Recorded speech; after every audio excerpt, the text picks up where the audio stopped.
questions. First question.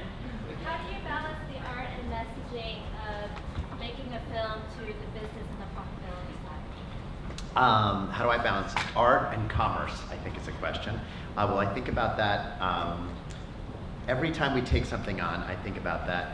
And I try and be clear.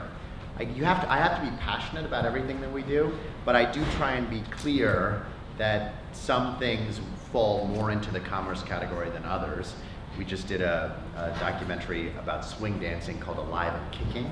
I didn't think I was going to get rich from Alive and Kicking, but I really love the movie, and I think it's really important to kind of balance those two things. So I guess the answer to your question is I try and think about that before we start as opposed to when they're finished. How do you know when you're going to do a sequel for a film? I mean, do you decide beforehand going in most of the time, or is it based on We box know office? we're going to do a sequel for a film if a lot of people pay to come see it. Then we decide. No, we don't decide. I actually have a very strict rule about this, and it's one of the advantages of doing movies for low budget, is that when someone comes in and pitches me a movie and then says, and here's what the sequel will be, I always interrupt them and tell them to stop right there, because I actually think that it's really hard, all our movies are low budget, to make a low budget movie that is a financial success.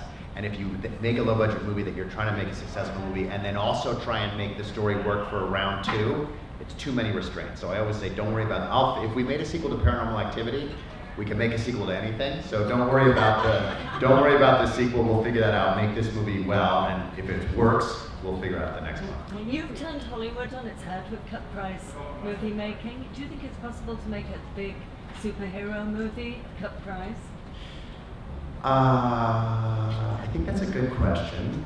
I don't think you can make a superhero movie for our prices, which are like $5 million, but I bet you could make a very good superhero movie. There have been a few. Deadpool was much less than most, right? And that great movie Kick-Ass was pretty inexpensive. So I think that Chronicle is kind of a superhero movie for $15 million. So I think you can do it for sure, yeah. When you're shooting a horror movie, how do you determine what elements of that horror movie are going to be successful? What are going to be? Well, what we look for in a horror movie. Yeah, what we look for is actually, you'd be surprised, because most people think what you look for in a horror movie is what the scares are. And I think people who don't really like horror movies, that's what they focus on, like, what is going to be scary. I think for those of us who really love scary movies, what you look for first and foremost, is that my phone? It is. What you look for first and foremost is a good story. And if you have a good story that keeps you on the edge of your seat, if you're like this watching a movie and something scary happens, you're going to be totally scared. If you're not that into the storytelling, you can have the scariest thing in the world happen and it's not scary. So really what we look for is a great kind of drama that's baked into scares. That's kind of what we look for. And you have a pretty diverse resume. Schizophrenic resume. And what would you say is your number one and number two genre? Oh, definitely scary, for sure. Thriller, maybe number two, but definitely my favorite thing that we do and what we do most of still is scary movies. And then The Gift, we threw a couple thrillers in there. We did Boy Next Door, we did The Gift. So a few thrillers every now and then, but that's the area I like to play with most in TV, in movies, and even in live events is scary. I love scary stuff. I'm a very weird, sick, twisted guy. What did you teach about Sharp Objects with Amy Adams that your executive producer? Sharp Objects is Sharp Objects is a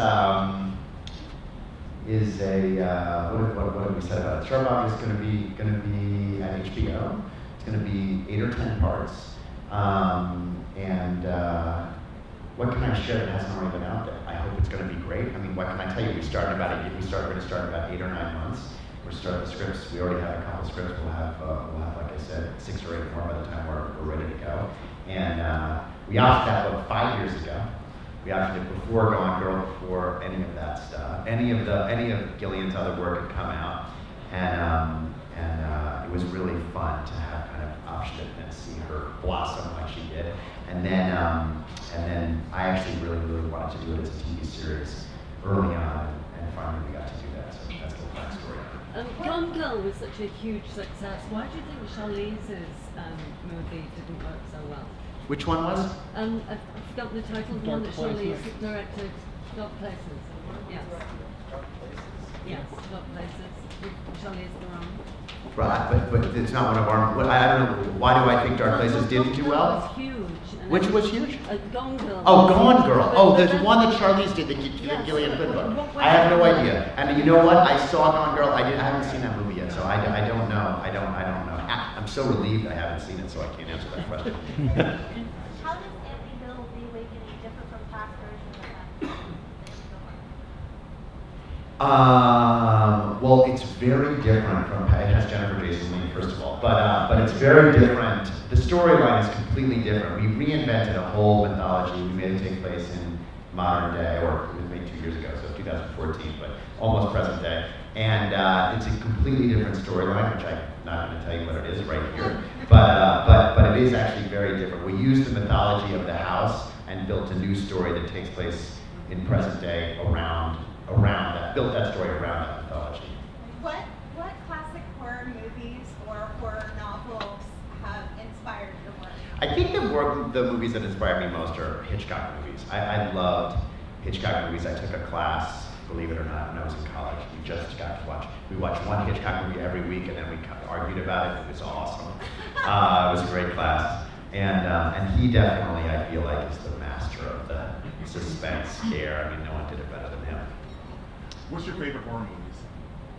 I always change my answer to that, so please don't bust me on that. It kind of change. I don't know. It always changes.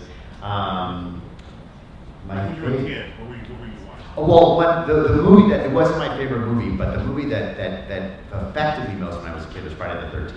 Like it really, I saw when I was way too young, and I actually think that one of the reasons I am so into horror movies is because I actually had a really bad experience watching that movie, and it was scarring to me in some way, and like this is my revenge on that or something. I don't know. I had a complicated relation to it because I just was too young, so it really scared me for a long, long time. So I think that was maybe not my favorite, probably the most important horror movie I ever saw. Did All you right, sneak into the Sorry, theater guys. or- Thank you. Thank you. Okay, We're moving on. thank you. Thank Thanks, you. guys.